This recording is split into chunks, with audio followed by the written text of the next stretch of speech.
Boa noite a todos. Boa noite. Sejam todos bem-vindos a mais essa aula do curso de Introdução à Gnose. O tema que iremos falar essa noite é sobre reencarnação, ressurreição e retorno, vida, morte e nascimento. Então a gente vai falar sobre esse que são, na realidade, reencarnação, ressurreição e retorno são fenômenos naturais, né? Da mesma forma que tem a lei da gravidade, né? Então a lei da gravidade também é uma lei natural. Só que a reencarnação ao longo dos anos foi perdendo seu sentido. Então tem muitas pessoas que não acreditam na reencarnação. Acreditam que a vida é somente o nascimento e a morte. E a gente vai ver em detalhes como que ocorreu isso. Então na aula em si a gente vai falar, na primeira parte a gente vai falar sobre esses temas, né, dessa lei natural de reencarnação, retorno e recorrência, né?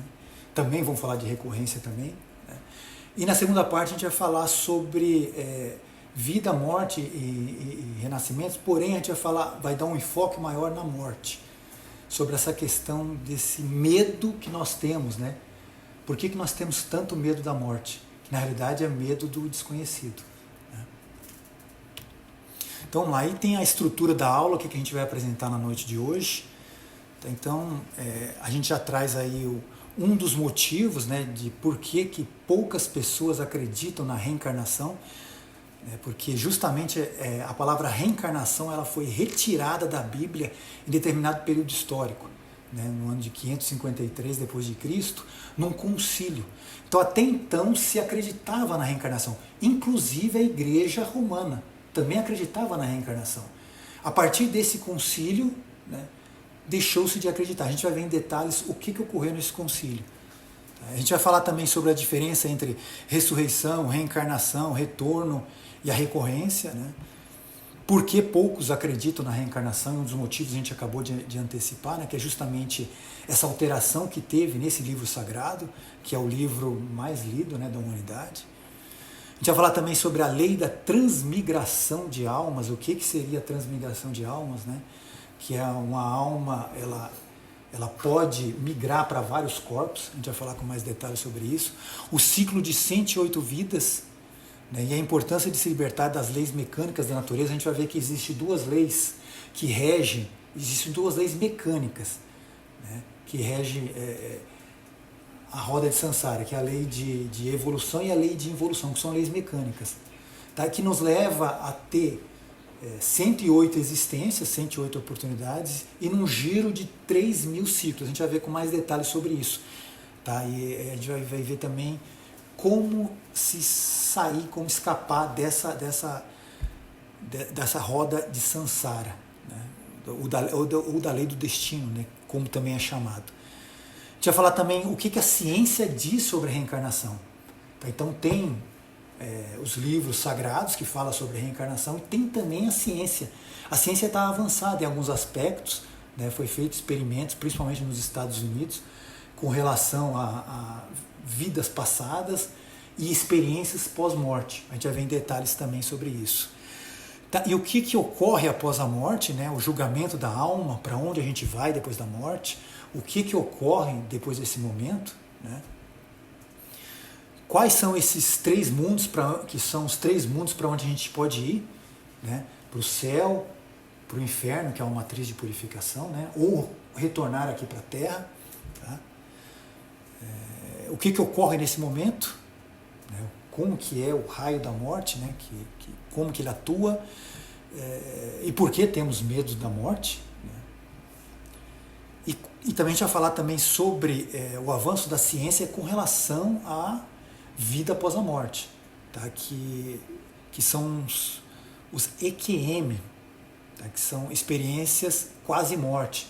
Tá? É muito comum, a gente vê muito no Google, no YouTube, né? Fazendo uma pesquisinha rápida, lá vai colocar EQM, a gente vai ver uma série de relatos, né, com relação a isso. E como se preparar em vida para esse momento, né? Porque é o principal, né? Porque é um mal inadiável, né? Um mal que não tem como se evitar, é um mal inevitável, todos nós iremos passar por isso. Já que vamos passar por esse momento, né, seria muito mais sábio de nossa parte se preparar para esse momento, né? A gente vai falar um pouco também sobre isso. Vamos iniciar falando sobre ressurreição, né, desses termos que a gente falou, que são fenômenos naturais.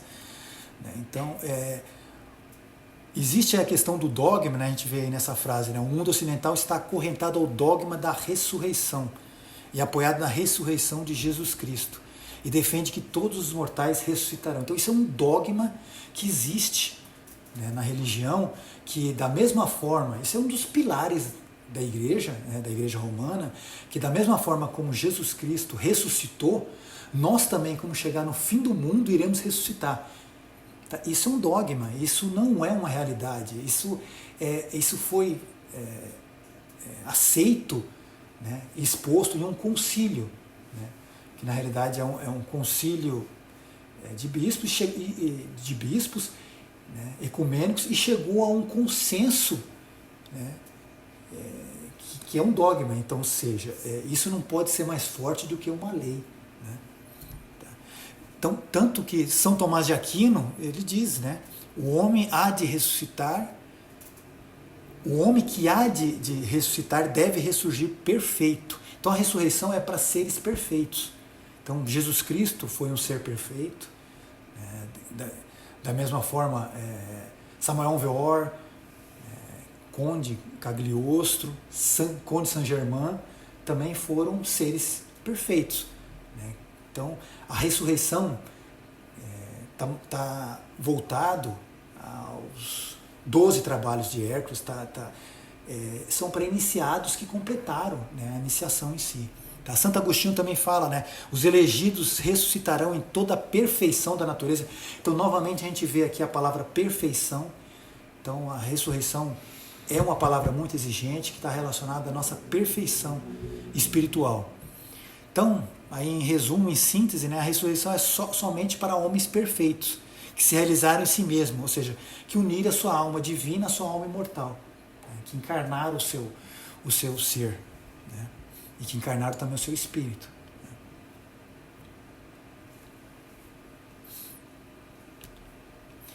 E aí a gente vai falar agora também sobre reencarnação, retorno e recorrência. Então, reencarnação também é outra palavra exigente também, né? Porque também está relacionado a nós encarnarmos o nosso ser, tá? O nosso ser divino, né? Então a nossa alma. Tá? Tem o retorno, então já o retorno está relacionado a uma lei mecânica da natureza. Então o retorno é uma lei implacável que condiz a todos nós, ao homem comum. Então todos nós que possuímos defeitos psicológicos, possuímos egos, né, todo o ego que retorna, tá, que retorna a esse mundo. Tá, então aí entra a roda de Sansara. Então o que a gente está vendo aí é a roda de Sansara. Tá, então a gente, olhando ali logo na base ali dessa roda, a gente vê ali a evolução. Então se inicia um ciclo evolutivo. Então há uma corrente, né, de mônadas divinas, né, entra no reino mineral e aí entra no processo de evolução e vai passando de reino em reino. Então entra no reino mineral, como a gente vê aqui no slide, né, no reino mineral, depois no reino vegetal, no reino animal. Então ali ainda a gente está falando de alma, ainda, né, no processo de evolução, e aí entra no reino humano. E aí a gente vê ali que já tem o 1, depois tem o 108. Então quando chega no reino humano, nós ganhamos 108 existências. Então nós temos 108 oportunidades. Tá? Então, vai no reino humano, né? Só que chega determinado momento em que, se nós não fizermos a revolução, a gente está falando aqui de leis mecânicas, evolução e involução. Tá? Então a gente precisa sair dessa roda, né? que é a lei do karma, a lei do destino. Então, para sair disso, a gente precisa fazer algo mais, que seria a revolução da consciência. Tá? Ou seja, fazer o trabalho sobre si, um trabalho de purificação. Se nós não fazemos esse trabalho, aí entramos num processo de involução. Então a gente vê que na segunda metade, né, do círculo, então, onde estava reino humano, já é reino humanoide, porque a gente já conquistamos, né, adquirimos, melhor dizendo, características automáticas. Né? Então aí vem o reino humanoide, depois o reino animanoide, então a gente começa a descer nos reinos novamente, depois um reino vegetaloide, né? Aí vai no reino mineral, então isso num processo de se desfazer, tá? De tudo aquilo que foi agregado no processo, tá? de evolução, no processo que na evolução, né, ou nessas 108 existências, onde a gente teve essa oportunidade de fazer em vida, de fazer esse processo de purificação, tá? Se nós não realizamos isso por vontade própria, a própria natureza faz isso, que aí é um processo chamado de segunda morte. Tá? Então, aí tem uma síntese também, né? Cada causa tem um efeito, então esses efeitos repercutem por vidas futuras. Tá? Então, isso é chamado de lei de recorrência. Então tudo, isso a gente já tem aulas aqui específicas, né? Então tudo que a gente faz nessa existência, né, gera consequências na próxima existência, vai gerar um karma na existência posterior. Isso vai nos amarrando essa roda do samsara. Tá? Então isso é a lei de recorrência. Tá? Então vai girando, então a gente vai ganhando um novo corpo. Tá? Então, em resumo, são 108 existências e 3.000 ciclos, ou seja, é uma infinidade de oportunidades que nós recebemos, né? Então, aí enfatizando também, né, para se livrar dessa roda de samsara, nós precisamos encarnar a nossa alma, encarnar o nosso ser. Então, somente quando nós atingirmos essa perfeição, é que nós vamos conseguir se libertar dessa lei do destino, tá? Ou seja, da lei do karma. Aí nesse caso, aí não precisa mais retornar, porque aí já se tornamos seres conscientes, já despertamos nossa consciência, né? Já encarnamos o nosso ser, e aí podemos, quem atingiu esse estado, aí pode vir a esse mundo através de sua própria vontade, tá? Normalmente para cumprir alguma missão. Tá? Então aí ele pode reencarnar um corpo. Tá? Então a reencarnação, você pode reencarnar em corpos diferentes, e na ressurreição, tá, você pode ou manter o seu mesmo corpo físico ou não. Tá? Jesus Cristo, por exemplo, ele manteve o seu mesmo corpo físico, ele ressuscitou e manteve ainda o seu mesmo corpo físico. E as reencarnações, elas são celebradas, né, como um grande evento da humanidade, né? Tanto é que a reencarnação de Jesus foi o maior acontecimento do mundo. Então, antes de Jesus vir a esse mundo para cumprir a sua missão, ele já foi preparado em várias encarnações, né, em várias vidas anteriores. Então, quando ele reencarnou aqui nesse mundo novamente, foi uma grande festa, porque já se sabia que ele veio para cumprir uma grande missão. Aí vamos falar um pouco sobre por que poucos acreditam na reencarnação. Tá? Então, a gente falou anteriormente que a maioria de nós, a maioria da população, né? Nós que estamos aqui, que temos o anelo espiritual, sabemos que não, né? Mas a maioria da população acredita que a vida é só nascimento, né? Aí tem o seu processo, né, de crescimento, né? Escola, trabalho, casamento, etc. E morreu, acabou tudo. Né? Então, mas por que poucas pessoas acreditam na reencarnação? Então a gente traz essa informação, né? Você sabia que a palavra reencarnação foi retirada do Novo Testamento? Então teve um concílio ecumênico, né, que na realidade é uma reunião de bispos, tá? Então já houve vários concílios, né, da Igreja Romana, da Igreja Católica ao longo do tempo, e nesse concílio específico, que é o concílio de Constantinopla, que foi feito em 553 depois de Cristo, que foi o segundo concílio de Constantinopla, ele foi um pouco diferente, tá? Ele diferente dos anteriores, porque até então, como a gente falou anteriormente, se acreditava na reencarnação, era comum, isso estava nos livros sagrados. A própria Igreja Católica também acreditava, os papas acreditavam, só que aí aconteceu nesse concílio em si, ele foi realizado, né, pelo imperador Justiniano, tá? E teve dois motivos em si, né? Então os historiadores falam a respeito de um dos motivos foi influenciado pela sua esposa, né, Teodora, que ela não teve uma vida, assim, cometeu vários delitos, né, durante a sua existência, né, chegou até, quando chegou como imperatriz, né, declarou para que se executasse, né, mulheres, então cometeu vários delitos ao longo do tempo. E ela acreditava que por causa disso ela ia reencarnar em uma condição muito pior.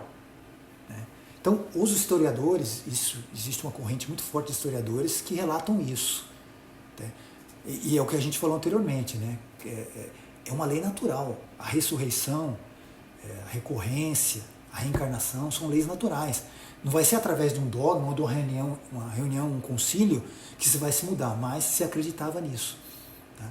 E a outra hipótese é por questão de poder também. Tá? Então, o Império Romano, até antes desses concílios, o Império Romano perseguia os cristãos. Né? E aí passou a haver também um motivo também de dominação. Tá? Então, isso é uma outra vertente também de historiadores que falam a respeito desse concílio. E que viram que seria vamos dizer, um grande negócio, né? Dizer que não existe reencarnação e negar a pré-existência do espírito. Né? E dizer que se você não tiver uma conduta correta, né? Não se comportar em vida, né? Você vai para o inferno ou vai para o céu. Justamente isso. Como se fosse uma fatalidade. E foi a partir daí também que começou a cobrar indulgências. Não sei se vocês já viram falar, né, desse termo, né? De indulgências, né? Para poder ir para o céu. Também como se o dinheiro pudesse comprar, né, um lugar no céu.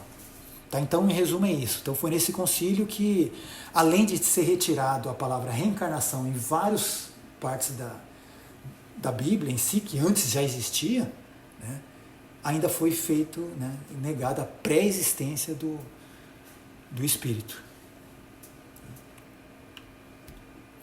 Então a gente trouxe aí algumas evidências, né, que mesmo retirando da Bíblia, mesmo sendo retirado da Bíblia a palavra reencarnação, vários trechos relacionados à reencarnação, ainda existe, a gente ainda encontra no texto sagrado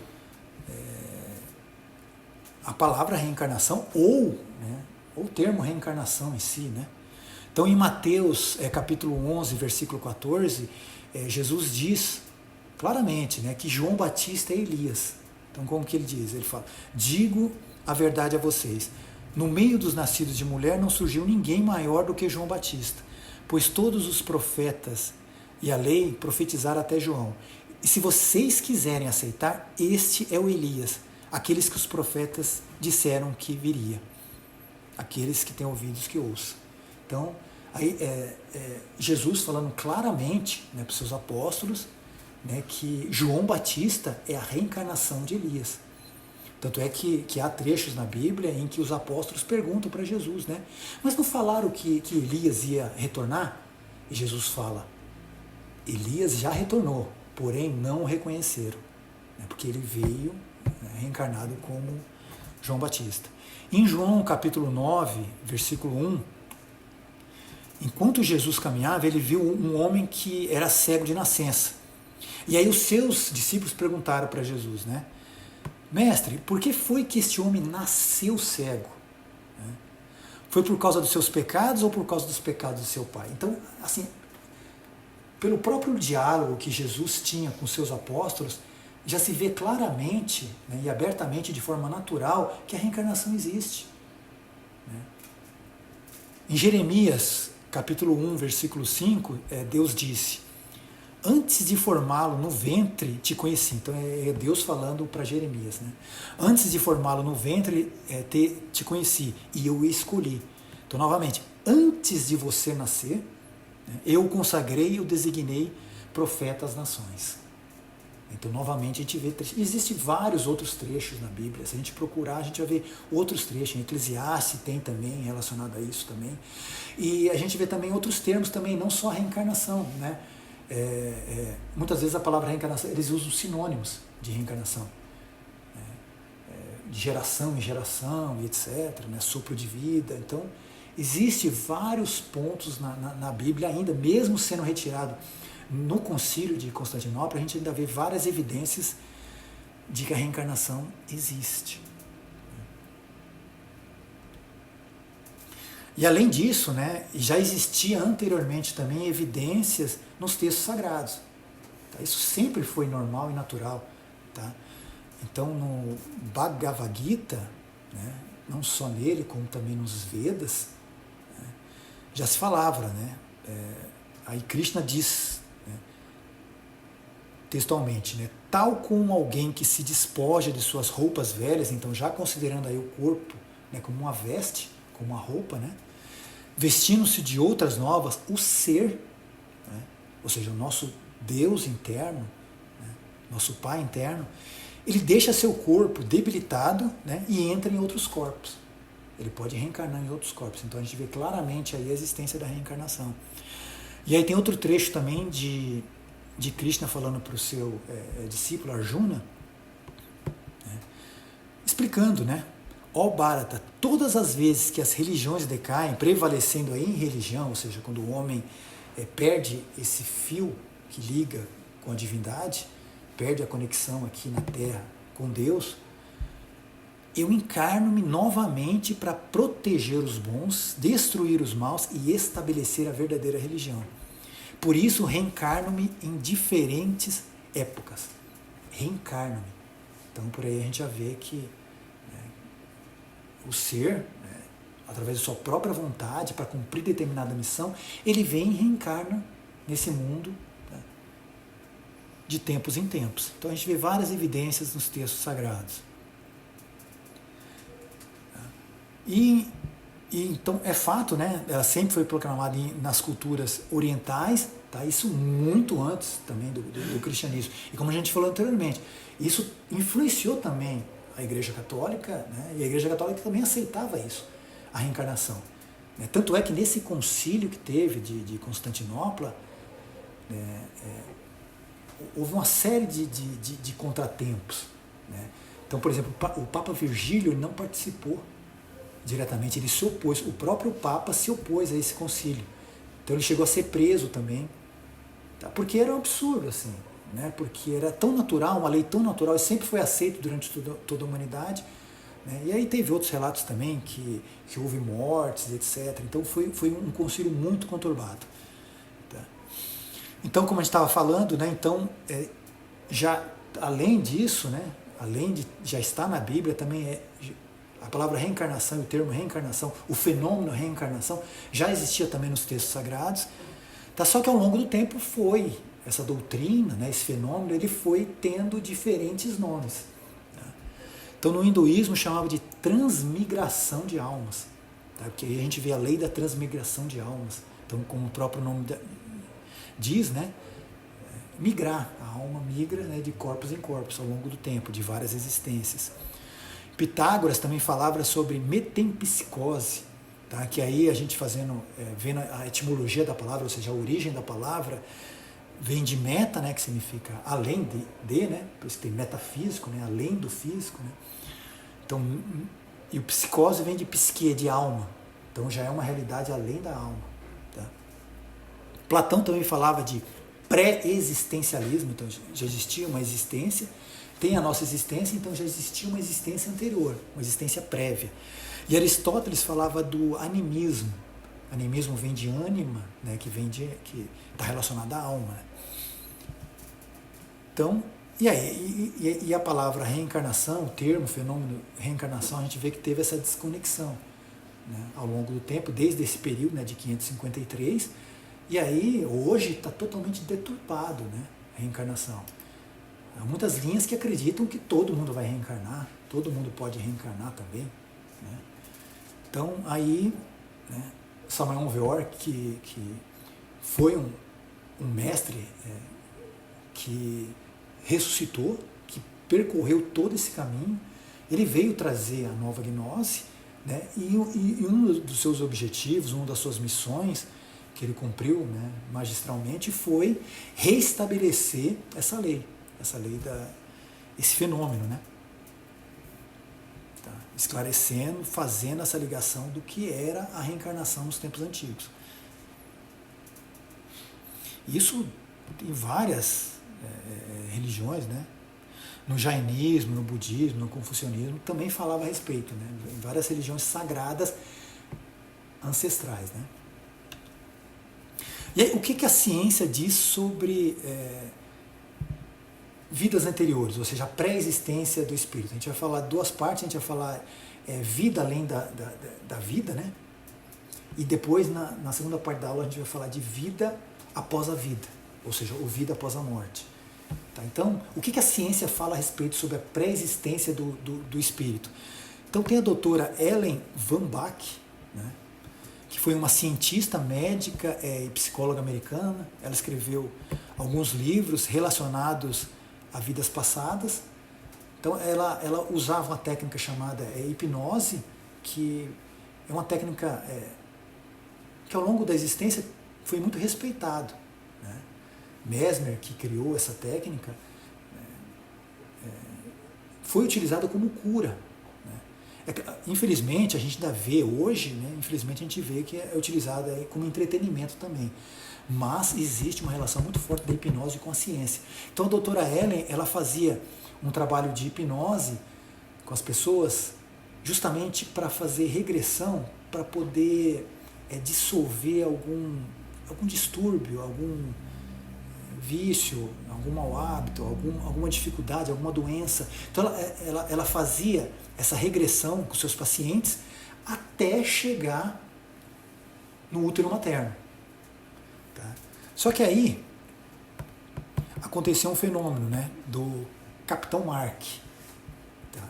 Então, essa história do Capitão Mark é o seguinte: esse menino é um menino prodígio, tá? Então, com 4, 5 anos, era uma criança prodígio, né, que falava como adulto, né, e falava sobre vários assuntos. Então ele se destacou, chamou a atenção dos pais.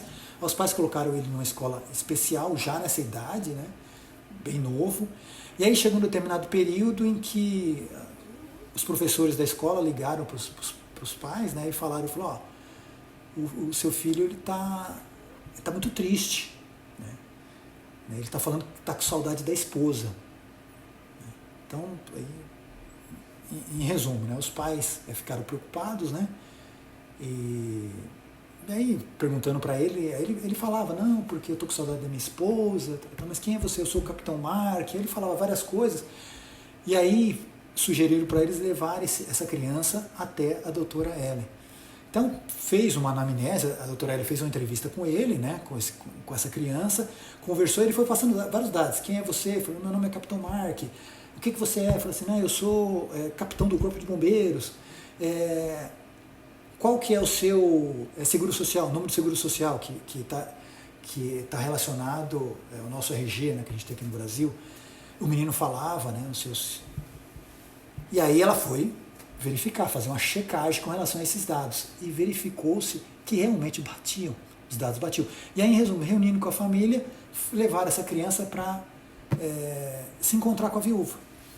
E aí conversaram, deixaram eles conversando e tal. Aí no final foram perguntar, e aí, né? Ela falou assim, eu não sei explicar o que está acontecendo, mas que essa criança é o Capitão Marco, meu ex-marido, né? Então, e a partir daí, e ela passou a se interessar. Então, é claro, aí depois aí ela fez um trabalho com essa criança. A gente sabe, né, em gnose, que essas lembranças que a gente tem de vidas passadas, né, são formas mentais que a gente tem, né? Então, esse menino a partir do momento que ele foi participando das atividades diárias, foi se dissolvendo, né? Foi se dissolvendo e depois virou uma criança normal. E a doutora Ellie ajudou muito ele com relação a isso. Só que aí ela viu que tinha algo a mais. Ela ia até o ventre materno, mas ela via que existia vida anterior. Né? Então aí ela fez um estudo com 1.100 relatórios de regressão, com confirmação de dados, igual a gente viu anteriormente, né? Então, além do seguro social, também confirmava os dados com relação, perguntava para a pessoa, onde você está? Falava, eu estou na idade média. O que você está vendo? Né? O que você está falando? Eu estou mexendo no celular. Não faz sentido, né? Você está na idade média mexendo no celular, né? Então, aí, esses casos ela excluía. Então, de 1.100 casos, 11 ela viu que tinha divergências históricas. né? Mas mesmo assim é impressionante, né? A quantidade de relatos, né? Que ela pôde comprovar que realmente é de uma vida anterior. Tá? Então, aí tem um resumo, né? As pesquisas dela mostraram algo novo, né? Então, um raiar de uma consciência, olha que interessante, né? Uma consciência da existência que se encontra além dessa vida física. Então, ela viu que existe mais além do consumismo, do egoísmo, dessa correria da vida diária, né? Que é justamente o fato de se colocar que existe somente uma vida que leva, muitas vezes, a humanidade a se entregar ao mundo, né? Que não sabe explicar também por que vive em determinadas condições, tá? Que provavelmente pode ser consequências de vidas anteriores.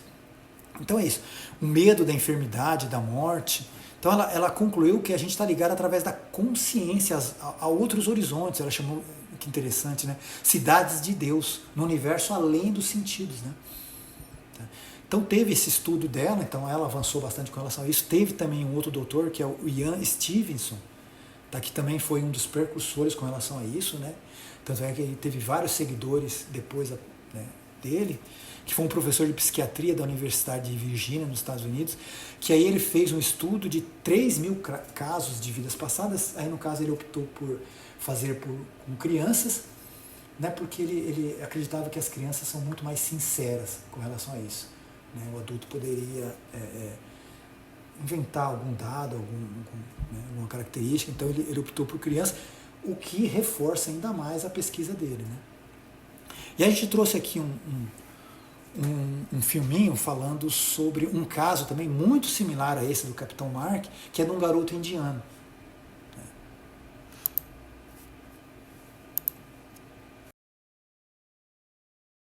In the United States alone, there are now over 100 universities offering courses in parapsychology, where ongoing experiments with the mind are part of the daily curriculum. I can't move. My dress is long, flowing. It trips me. The Indians up on the hill, looking down on our wagon. At Chicago State University recently, an astounding experiment was conducted on 100 volunteer subjects who were put under hypnosis and regressed in time. Out of the 100 tested, 93 actually recalled previous lives, furnishing details of past existences. Hundreds of cases claiming reincarnation are reported from all over the world every year. This one took place in Bisauli, India, and is well documented. Why do you cook for me when I have a wife in Moradabad who can prepare my meals? Really? And how can a 7-year-old boy have a wife 90 miles away in another town where he's never been? I also have 3 sons and a daughter, and my brothers and I own a biscuit shop called Mohan Brothers. Parmad, why do you speak this nonsense? Where have you heard these things? I ate poisoned milk curd and became ill. Then I died. Wait till I tell your father. Later, the boy's mother related what her son had told her to his father, a college professor. When the boy kept insisting to be taken to Moradabad, the father finally gave in, beginning to become as troubled by the whole thing as his wife.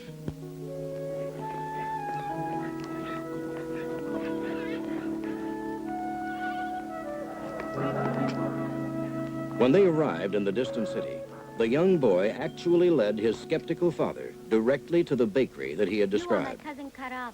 My name was Parmanan in my previous life. The boy's father was embarrassed, but nevertheless tried to explain the strange stories his son had been telling him.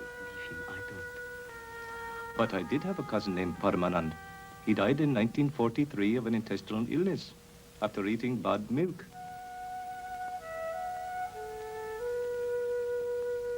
Later, the boy correctly identified the dead man's family, pointing out his mother, wife, his daughter, and sons. The most remarkable thing of all happened after the boy and his father left the shop. Yasmin, where is the money you owe me? What?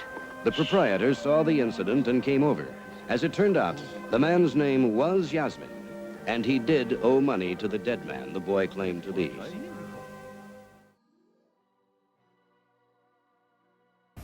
Então a gente vê muita semelhança, né, com relação ao Capitão Mark, né? Então, a gente passou nessa primeira parte, né, justamente para ter essa comprovação, né, essas evidências da ciência, para mostrar também que, além dos livros sagrados, a ciência também tem evidências com relação à pré-existência da alma, né, a pré-existência do espírito. Agora a gente vai falar sobre o destino após a morte. Tá? Então a gente falou de vidas passadas, né? A gente vai falar agora sobre vida após a vida. Né? Então, qual o destino da alma após a morte? Para onde nós iremos quando chegar o momento do desencarne? Então, quando uma pessoa morre, né, 3 coisas vão para o cemitério. Então, o corpo físico, né, que aí ele vai se dissolvendo, né, aos poucos. Né? O corpo etérico, né, porque a partir do momento que ocorre a morte, né, já tem o corte, né, do cordão de prata que liga, né, o corpo físico ao corpo vital, que é o corpo vital, que é o corpo energético que dá vida a esse corpo. Então ocorre esse corte, tá, e esse corpo etérico também se dissolve. E aí a outra parte é a personalidade. Tá? A personalidade humana, que aí é energética. Então o que seria a personalidade? A personalidade é o conjunto de todos os nossos hábitos, costumes, tudo aquilo que a gente foi adquirindo, agregando desde o nosso nascimento. Tá? Então, a personalidade é de uma vida, ela está relacionada a uma vida. Tá? Então, ela vai se desintegrando gradativamente com o tempo. Tá? Então, ela é perecível, ela não reencarna. Às vezes, se acredita que a personalidade vai se reencarnar. Não, isso não ocorre. E essa dissolução, ela pode durar por séculos. Tudo vai depender da força, da energia que é dada para essa personalidade. Então a gente vê aí, por exemplo, a personalidade de cantores que ainda se lembram desses cantores ainda. Essas personalidades ainda continuam vivas, né? Ainda continuam existindo. Tá? Porque é jogado energia para elas. Né? Tá, então, por favor. Desculpa, claro, pode perguntar. Antes que eu me esqueça, eu estou com um pensamento aqui e uma dúvida em relação ao nascimento. Tá? Não sei se vai chegar lá também. Desculpa se eu estou antecipando. E essas pessoas que elas não chegam a nascer, que são concebidas, às vezes um casal, uma família tem lá a mulher gesta 5 vezes e não nasce a criança, ou seja, acontece uma interrupção do nascimento daquela vida. Não sei, eu gostaria de entender melhor essa parte, porque lá naquela explicação você falou que o Elias, né, que Deus já havia planejado ele mesmo antes dele nascer. Jeremias também. Jeremias, isso. Como que eu faço para entender melhor essa parte de crianças que não nascem? É como os discípulos falaram lá, naquele diálogo com Jesus, né, quando viram uma pessoa cega, né? Então, tudo isso está atrelado a karma. A lei kármica. Então, são tudo consequências de vidas anteriores. Sim. Que ocorrem, né? Então, aí há um vínculo kármico, né, dessa criança em si e também dos pais. Né? Então, isso ocorre por causa disso. Né? Então, tá.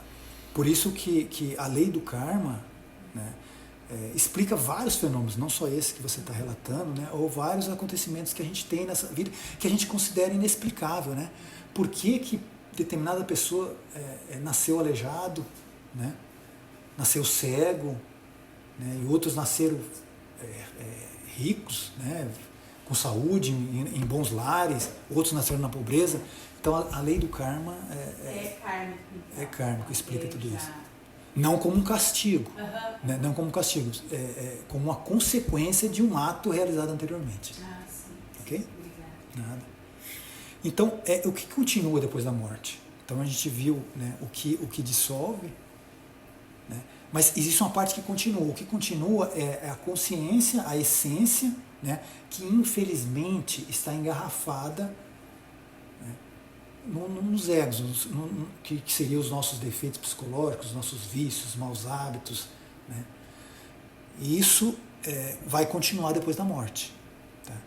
Então, depois da morte, o que vai ocorrer? Então, tem o desenlace, né, da morte, e aí ocorre o primeiro julgamento. Tá? Então, esse primeiro julgamento, a pessoa morre, né, desencarna, e logo de início já passa todo o filme da sua vida de uma forma muito rápida, uma retrospectiva. E ali ela vê, né, desde o momento da morte, isso retornando, né, voltando ao tempo, desde o momento da morte, ela como adulto, depois como jovem, depois como criança, até o ventre materno. E aí vai passando um flash ali. Tá? E depois a gente vai ver, depois, para frente, né, alguns relatos relacionados a isso, evidenciando realmente essa ocorrência dessa primeira retrospectiva. Tá? Então, teve essa primeira retrospectiva, isso ocorre normalmente uns 3 dias e meio, né, onde não ocorreu ainda o corte do Antakarana, que é o cordão de prata. Então, por isso que a gente vê vários casos de experiência quase-morte, que é justamente nesse período. Né? Então, não houve ainda o corte. Então, nesses 3 dias e meio, ainda se pode retornar a esse mundo. Tá? Então, os casos em que a gente vê, a gente vê vários casos na internet, várias divulgações na internet com relação aos EQMs, né, experiência quase-morte, ainda mais nos tempos atuais em que a medicina avançou de certa forma com relação a equipamentos de ressuscitação, né, para ressuscitar e trazer de volta. Então a gente vê muitos casos disso. Isso e ocorre justamente por causa disso, durante esse período de 3 dias e meio. Aí depois desses 3 dias e meio, a alma realmente faleceu, ao corte, né, do Antakarana, e aí ocorre o segundo julgamento. Esse segundo julgamento já ocorre de uma forma mais lenta. A gente tem aulas específicas aqui, né, e que fala com mais detalhes sobre isso. Né. E aí depois, né, aí a alma, né, o desencarnado vê tudo o que fez, né, normalmente pelas suas boas obras se sente muito feliz, pelas suas más ações se sente com remorso, normalmente. Tá? Somente aqueles que têm, né, o coração empedrado que realmente não sente isso, mas aí muitas vezes acaba nem retornando para esse mundo. Né? O julgamento dele já vai, a sentença dada já é para ir direto aos mundos infernais, que é uma matriz de purificação. Tá? Então, aí depois disso, dessa segunda retrospectiva, né, vai para esse segundo julgamento, é levado para o Tribunal da Justiça Cósmica, tem 42 juízes, nos acompanha a nossa Mãe Divina, lá tem advogado, então da mesma forma que aqui no mundo físico, também tá, no Tribunal da Lei Divina. Então lá ocorre esse segundo julgamento, de certa forma também a primeira retrospectiva é um primeiro julgamento também, por isso que muitas almas retornam para esse mundo. E aí é dada a sentença baseada nesses 3 aspectos: peso, medida e número. Então o que seria o peso? Peso é pegado no nosso coração e colocado numa balança, como a gente vê representado em várias, né, figuras, né, imagens com relação ao Egito Antigo. Né? Então é colocado o nosso coração um prato da balança e uma pena do outro lado. E aí é pesado, para ver o que pesa mais. E a partir disso a gente vai ver, a partir disso os juízes verificam se o nosso coração está muito pesado, então sinal que as más obras, fizemos muito mais más ações do que boas obras. Tá? Então isso é o primeiro julgamento que é levado em consideração, que é com relação ao peso. Quantas boas obras nós fizemos e quantas más ações nós realizamos. Segundo é a medida, que aí está relacionado ao nosso nível de ser. Então, quando nós chegamos a esse mundo, a gente nasce com 3% de consciência, tá? E aí ao longo do tempo podemos expandir essa porcentagem, mas normalmente o que ocorre é a gente acaba perdendo, né, a humanidade acaba perdendo esse pouco, vamos dizer, esse pouco de ouro que tem, né? Então é levado em consideração o nível de ser, tá? E o número de existências, a quantidade de existência. Então, se a alma, por exemplo, está ali na existência 50, 60, 70, ainda tem retornos ainda para vir, né? Ainda tem vidas ainda, que retorna para esse mundo. Mas, de repente, está lá nas 108 existências, né? Fez muitas más obras, né? E o seu nível de ser é baixíssimo, né? Então, a sua sentença já é para os reinos minerais. Tá? Então, e aí essa sentença, a sentença final é justamente essa, né? Então, a involução, né? Aí vai para o que não foi realizado em vida é realizado na matriz da natureza, tá? Até chegar à segunda morte, ou pode retornar de forma imediata para esse mundo, o que atualmente é o que mais ocorre, um retorno imediato para esse mundo, 9 meses depois vem uma nova matriz, ou férias, ou tirar um período de férias que vai depender do Dharma, né, das boas ações que nós fizemos. Então tem aí ó, o inferno, né, que seria o mundo mineral, o reino de purificação, a terra, que seria o mundo celular, o reino humano, ou o céu, que seria o mundo molecular, né, ou eletrônico, que seriam os reinos de felicidade. Então, dependendo dos nossos dharmas que a gente teve, as nossas boas ações, tá, a essência ela é apartada do ego, então a essência vai para esses paraísos, de esses reinos de felicidade, ele passa um período de férias, tá? O ego fica ali no limbo, aguardando esse período passar. A hora que passou, ou seja, que esgotou esse dharma, retorna novamente, o ego novamente, né, engloba essa essência e aí retorna para esse mundo novamente com uma nova oportunidade para poder se purificar. E aí o que ocorre no momento da morte? Né? Então, no momento da morte, aí tem o raio da morte que faz, então tem os anjos da morte e os anjos da vida. Então tem o raio da morte, muitas vezes a gente vê o anjo da morte como essa figura espectral, muitas vezes dá medo, né? Muitas vezes achamos que não é um ser bom, né? Mas muito pelo contrário, são anjos que realizam esse trabalho. Tá? Então, o desencarnado ele vê essa forma espectral, mas na realidade são crianças, mulheres, né, que trabalham para a grande lei, trabalham para Deus. Né? Então tem os anjos da morte e os anjos da vida. Então a partir do momento que tem essa desconexão da vida, os anjos da morte cuidam dessa parte do desencarne e os anjos da vida cuidam da parte de conexão, né, do espermatozoide com o óvulo para uma nova matriz e uma nova existência. Então, nesse momento da morte ocorre um raio, né, que é o único raio, a única energia que o corpo humano não consegue suportar, né, que acaba reduzindo tudo, né, uma quinta essência, é como se fosse esses óleos essenciais, por exemplo, né, que a gente vê que para fazer uma pequena quantidade de um vidrinho de óleo essencial, por exemplo, de lavanda, é prensado uma quantidade enorme da planta, né, em si. Né? Então, da mesma forma, realizada uma quinta essência, aí tem todas as nossas, durante esse raio da morte, essa quinta essência, aí fica com todas as nossas características genéticas que vai nos interligar a uma nova existência. Tá? E está relacionado ao nosso karma e todas as ações de vidas passadas. E os anjos da morte, eles trabalham de acordo com a lei, né, com extrema sabedoria e muito amor. Né? Tá, então, e como se preparar para esse momento? Como se preparar para esse momento, que é um momento inevitável, que todos nós iremos passar? Né? Então, independente de classe social, né? Todos nós iremos passar por esse momento, não há como fugir.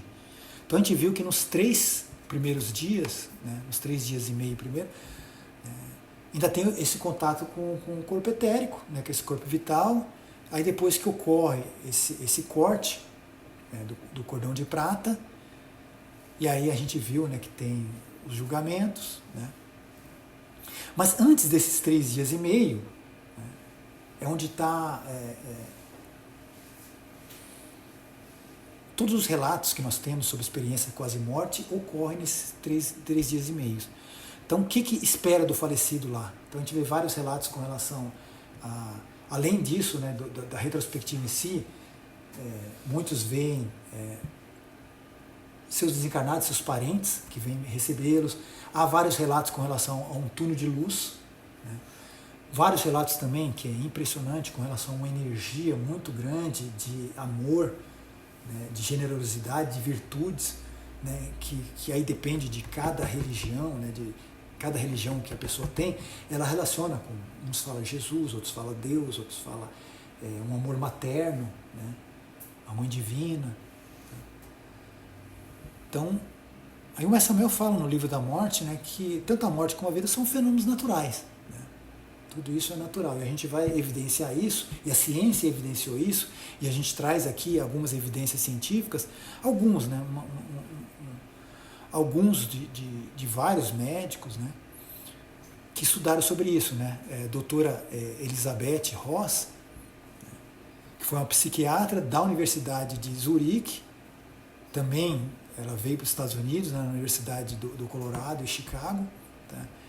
Ela é bem conhecida na internet, ela fez vários estudos também sobre vida após a morte, e ela que escreveu esse famoso Os 5 Estágios do Luto, né, que é muito conhecido, né, que é muito utilizado para ajudar as pessoas para se preparar para o desencarne, né, tanto os familiares como também a pessoa que está na fase terminal. Tá? Então, a doutora Ross, ela ajudou muita gente nesse estágio terminal e claro, e acabou influenciando várias pessoas com isso. Existem várias terapias na medicina com relação a isso, da preparação da pessoa que já está desenganada, né, pelos médicos, né, que vai morrer, né, para se preparar para esse momento. Né.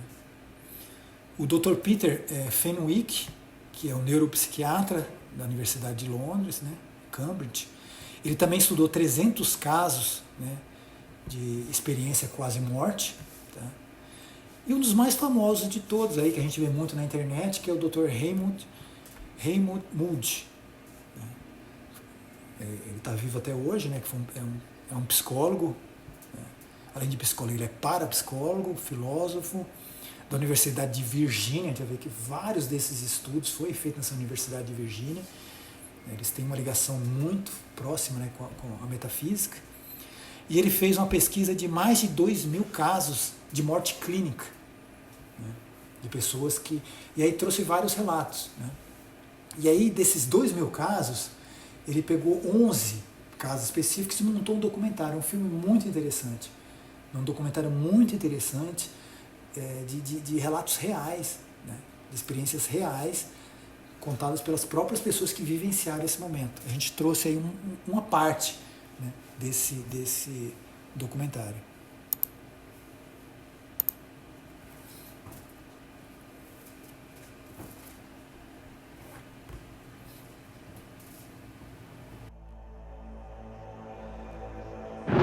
I was talking on the phone. The lightning came down the phone line, entered my neck. It went through my spine, threw me up in the air. And there was this slight buzzing at the ear, and I felt myself pop out of the body. Then I felt myself float up to the ceiling, and the doctor and the nurse were in there, and he was looking at me. He said, "She's gone. She's dead." And I was taken to hospital. Doctors did anything they could to help me, but I was declared dead. I realized I was out of my body when I was suddenly looking at this light. Out of that light stepped the most amazing being I have ever been in the presence of. It was just total selflessness, understanding, kindness, all-consuming love, wonderful love.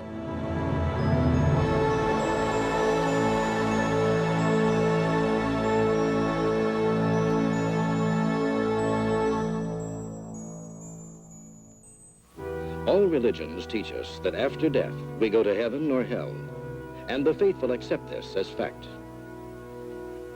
But what about atheists and other people who don't follow religious doctrine? Can they deny the hundreds of cases of people who have died and come back to tell of their experiences beyond life?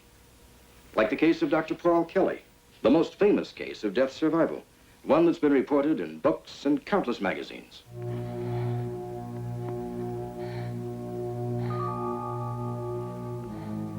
At 3:30 in the morning, I got up to dress, but couldn't make it.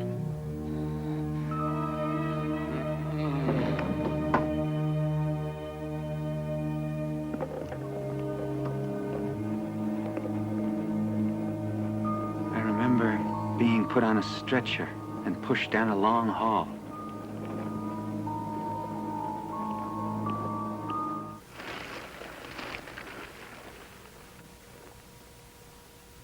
He stopped breathing. There's no pulse. This man shouldn't be dead, but he is.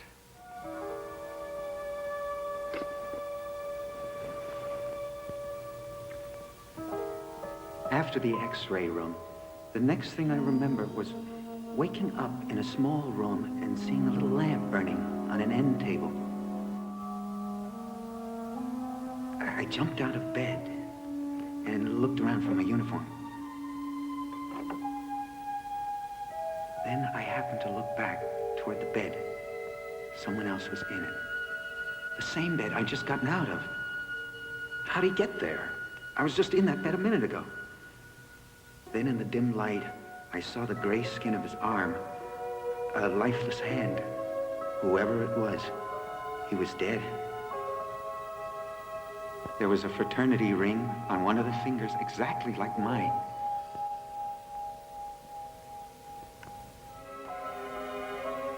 And there was the body. Could it really be mine?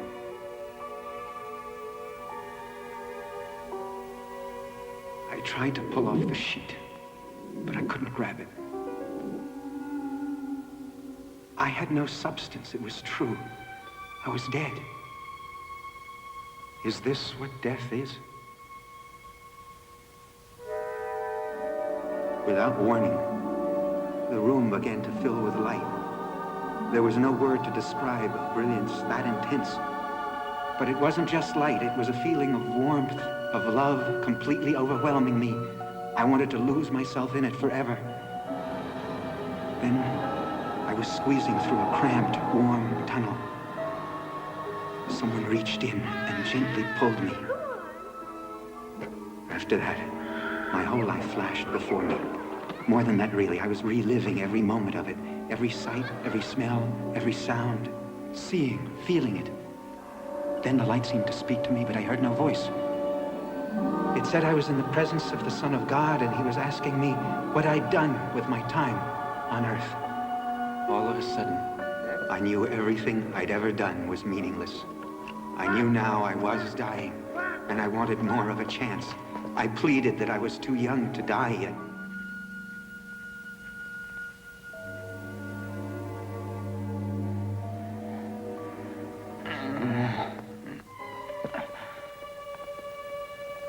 You can check for yourself, Doctor. I swear I heard him. He's breathing. But he was dead. You checked him. We both checked him. He's been dead for 9 minutes. We've presented you with the facts, with the real stories of people who clinically died and returned to tell us of what they experienced. After a time and this light, all of these people have to pay a return trip back. What they tell us is that the reason they chose to come back was not for themselves, because for themselves, they would rather have stayed with this presence of love. When they do return, incidentally, then the story becomes very interesting from the point of view of human psychology, because we find that these patients are profoundly changed, that they are imbued with a totally new value structure, that whatever in their lives before they had been chasing, whether it was money or power or fame or any of these other things that people seek, they say that after this experience, their value primarily is to love others, to seek loving relationships with their fellow human beings. And also they tell us that they have no more fear of death whatsoever.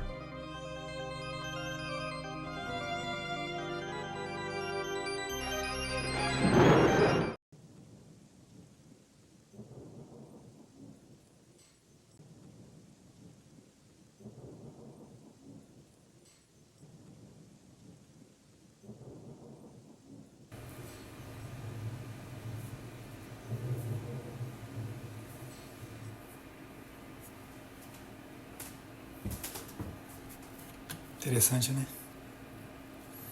Então a gente viu ali no final, né, ele comentando como se fosse uma síntese, né, que boa parte dos que passaram por essa experiência de quase morte e retornaram, dizendo, né, que a morte não é tão ruim assim. Né? Então, como falou, a gente tem medo da morte porque a gente tem medo do desconhecido. Né? Mas talvez uma grande dificuldade que seria a forma de se morrer. Né? Como que vai ocorrer esse desencarne? Numa cama de hospital é muito doloroso, né? Ou uma morte repentina, né? De repente, uma pessoa que passa por uma morte repentina tem mais méritos. Mas até isso pode ser negociado. Até isso pode ser negociado, até o momento da morte. Além do mais sábio da gente fazer, que é morrer em vida, para se preparar para esse momento, porque a gente tem medo do desconhecido. Tá? Então a gente trouxe um filme aqui para mostrar que isso é uma grande realidade também. Mas é o nosso universo psicológico que tem medo da morte. O nosso ser, a nossa alma, que é imortal, ela não tem esse medo da morte. Então à medida que a gente vai se livrando, né, de tudo isso que a gente carrega, né, esse medo vai se diminuindo aos poucos. Então assim, é muito sábio se preparar para a morte em vida.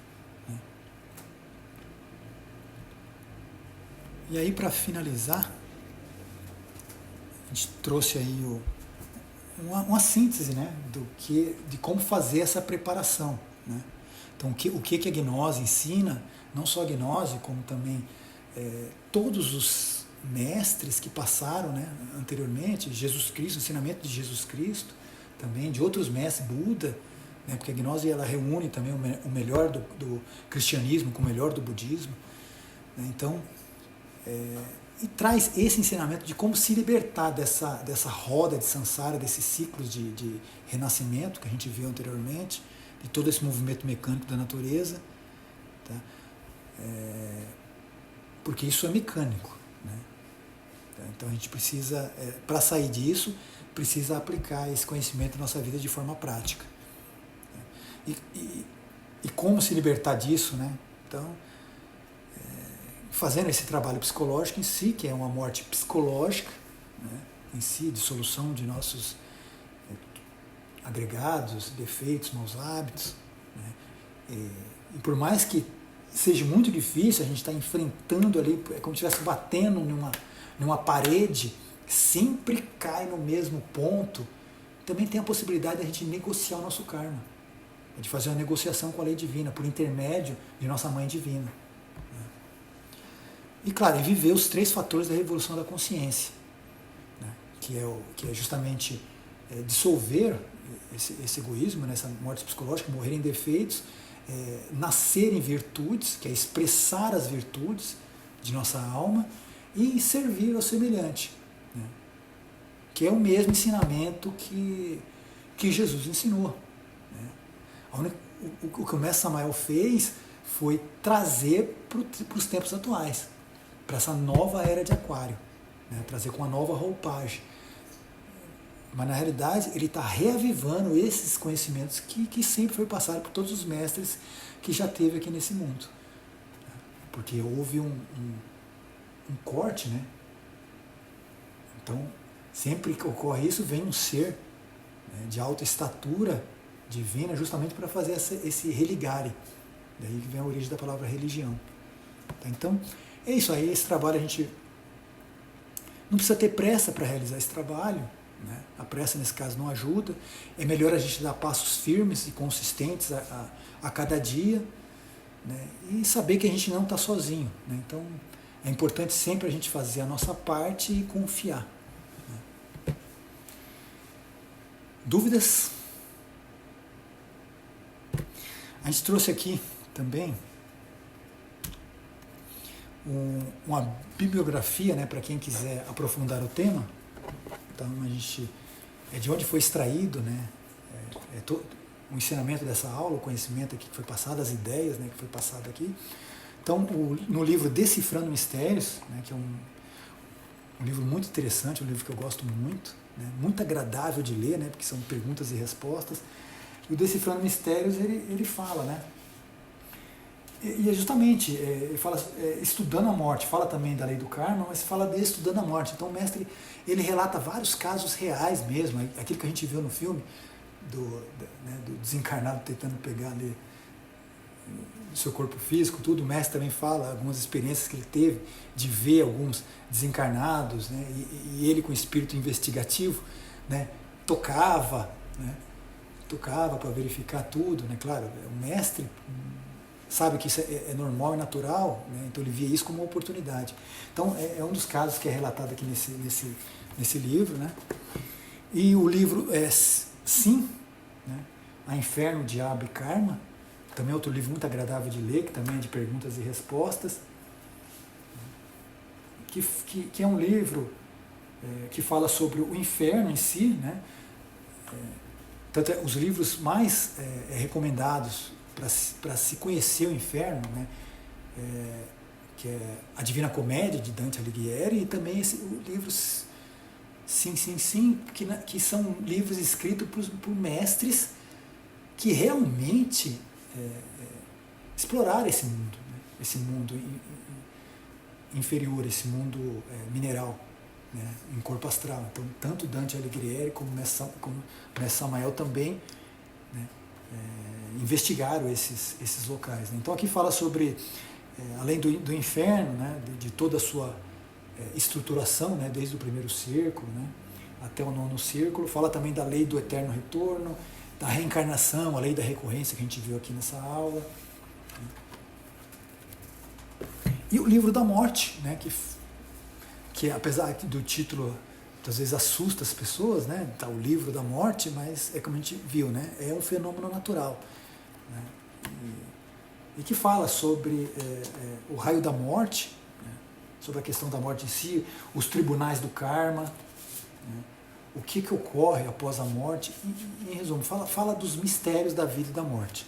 É um livro também muito importante e que nos ajuda muito nesse trabalho de morrer em vida, né. E o mistério do Aulo Florescer, né, que fala sobre os mistérios desse florescimento da alma, que é um livro recomendado pelo mestre, que ele comenta até como um dos livros básicos dele, né, com relação a isso. E no final dos capítulos, ele fala sobre a lei do karma, a lei da recorrência, a lei da transmigração das almas. Tem um capítulo aqui muito interessante, fascinante, que o mestre relata sobre a transmigração das almas. Então o mestre chega em um determinado ponto da iniciação em que você vai se dissolver nas formas mentais e aí você vai se dando conta de suas vidas anteriores. E o mestre chegou ao ponto de lembrar e de recordar e relatar aqui nesse capítulo a transmigração da alma dele, a sua trajetória de todos esses reinos que a gente comentou aqui, né, do reino humano, depois descendo para o reino mineral, depois para o reino vegetal, né, o reino animal, depois para o reino vegetal, até chegar no reino mineral. E depois sair do outro lado. Então é impressionante os detalhes que o mestre comenta aqui, para poder exemplificar essa questão da transmigração das almas. Que uma alma, ela se incorpora em vários corpos, tá? Em vários reinos também. Então era isso que a gente queria trazer para vocês, né, nessa noite. Então agradeço aí a presença, em nome da escola, agradeço a presença de todos e aguardamos todos na próxima aula. Paz inverencial. Paz inverencial.